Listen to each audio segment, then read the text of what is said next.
Ancient Egypt, a civilization that has fascinated historians and archaeologists for centuries.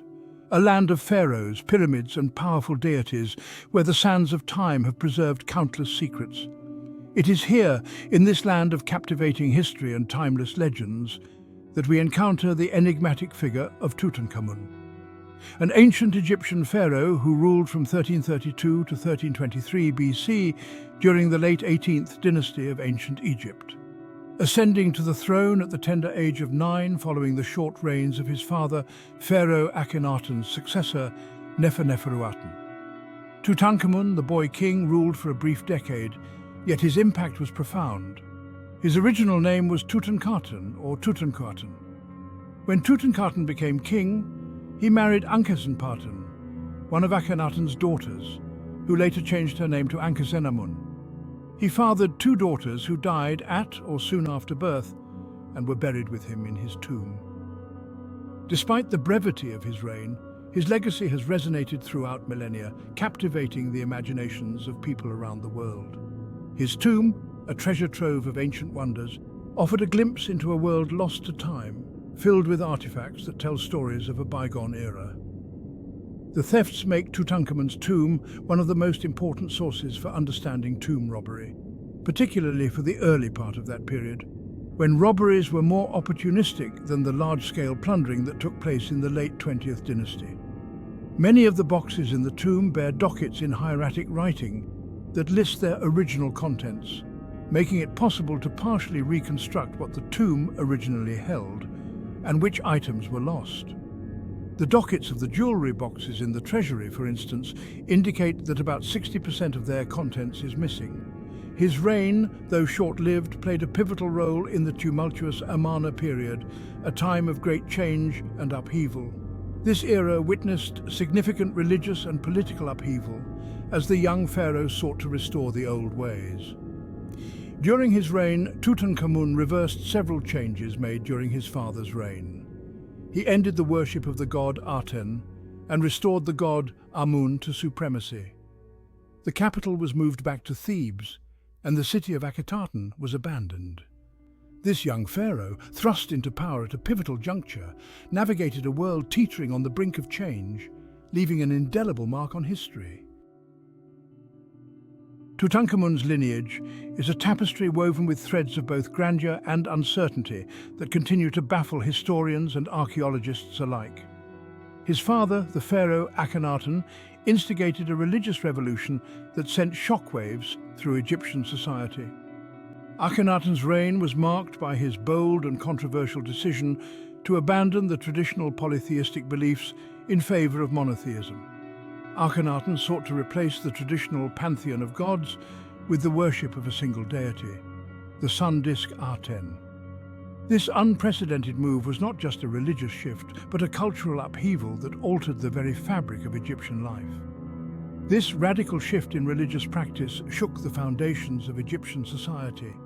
Temples were abandoned, and the names of old gods were erased from monuments, leaving a legacy of confusion and conflict. Tutankhamun's mother remains a subject of debate among historians. The identity of his mother is one of the most intriguing puzzles in Egyptology, with various theories and scant evidence. Some believe his mother to be Nefertiti, Akhenaten's famed queen. Nefertiti, known for her beauty and influence, is a strong candidate due to her prominent role during Akhenaten's reign. Others argue for a lesser-known wife or concubine. The mystery surrounding his parentage adds another layer of intrigue to the young pharaoh's story. Despite the unknowns, it is clear that Tutankhamun inherited a kingdom grappling with the aftershocks of Akhenaten's radical reforms. His reign, though brief, was a period of restoration and return to traditional values, attempting to heal the divisions caused by his father's revolutionary changes. Tutankhamun's reign marked a period of restoration and reconciliation in Egyptian history. The young pharaoh, guided by advisors, sought to mend the divisions created by his father's religious revolution.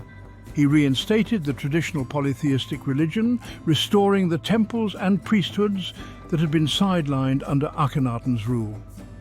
This return to traditional beliefs marked a significant shift in the religious landscape.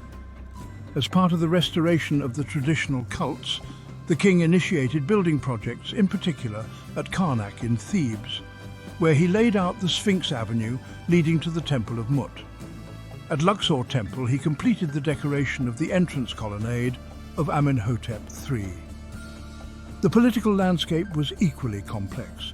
Tutankhamun's reign saw Egypt reasserting its dominance in foreign affairs. Military campaigns and diplomatic efforts were undertaken to re-establish Egyptian authority in the region. The country was economically weak following the reign of Akhenaten. Evidence of his success is suggested by the gifts from various countries found in his tomb. Despite his efforts for improved relations, battles with Nubians and Asiatics were recorded in his mortuary temple at Thebes, both victories for Egypt. The extent to which Tutankhamun participated in battles still remains an open question.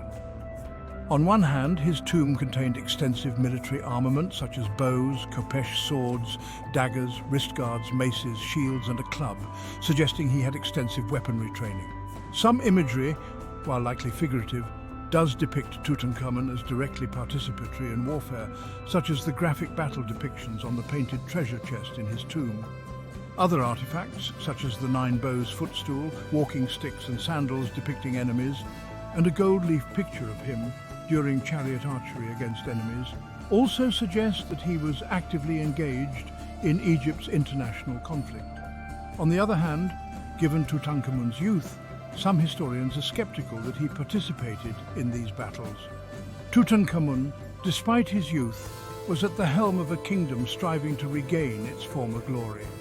He initiated a restoration process for old monuments that were damaged during the Amarna period and reburied his father's remains in the Valley of the Kings.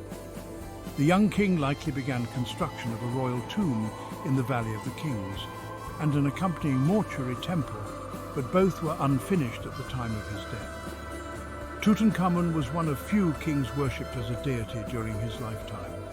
Many of Tutankhamun's construction projects were uncompleted at the time of his death and were completed by or usurped by his successors. Details about Tutankhamun's health and early death are heavily debated. Some say he likely died of complications from a broken leg, possibly compounded by malaria. After his death, Tutankhamun was buried in a tomb that was unusually small considering his status. His death may have occurred unexpectedly before the completion of a grander royal tomb, causing his mummy to be buried in a tomb intended for someone else. His tomb was robbed at least twice in antiquity. In the annals of archaeological discovery, few events rival the unearthing of Tutankhamun's tomb. In 1922, amidst the shifting sands of the Valley of the Kings, British archaeologist Howard Carter stumbled upon an entrance. This unassuming entrance, concealed for millennia, led to one of the most astonishing discoveries in human history.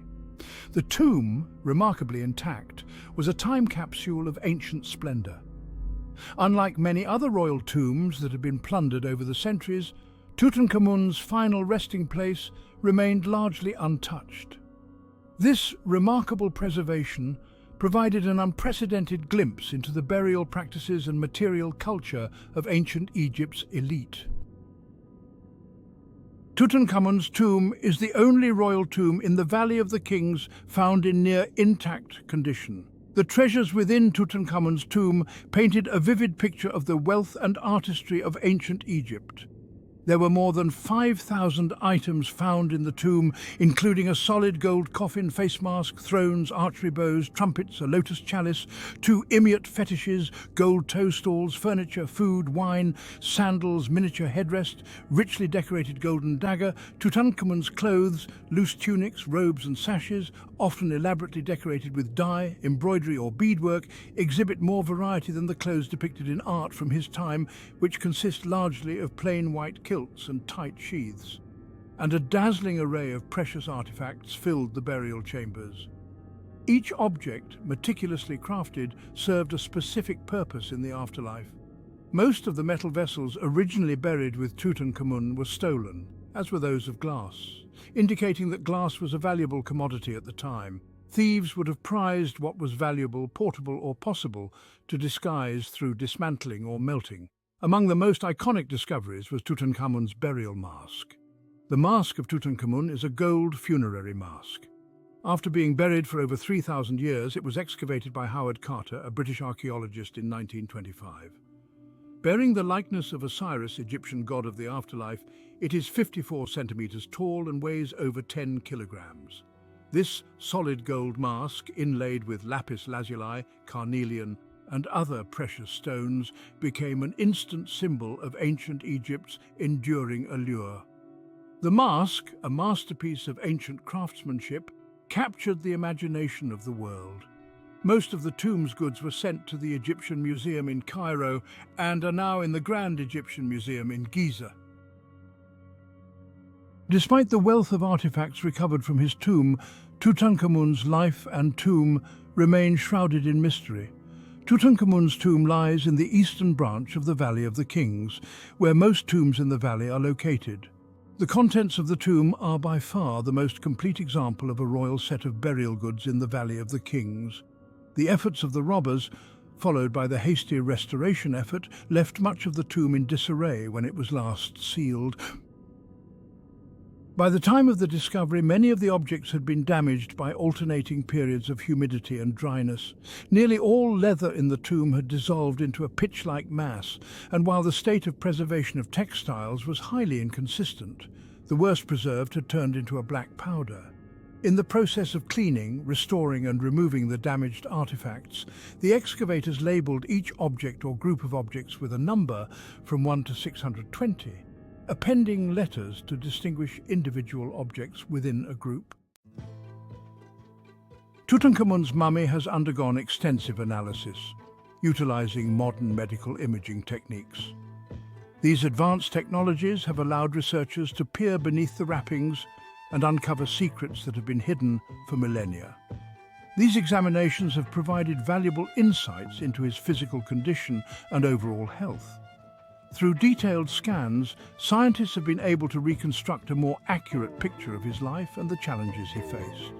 Scans revealed a cleft palate, a clubfoot, and other skeletal deformities that would have significantly impacted his daily life. Additionally, necrosis in his left foot suggests he may have suffered from a variety of ailments, possibly causing chronic pain and mobility issues.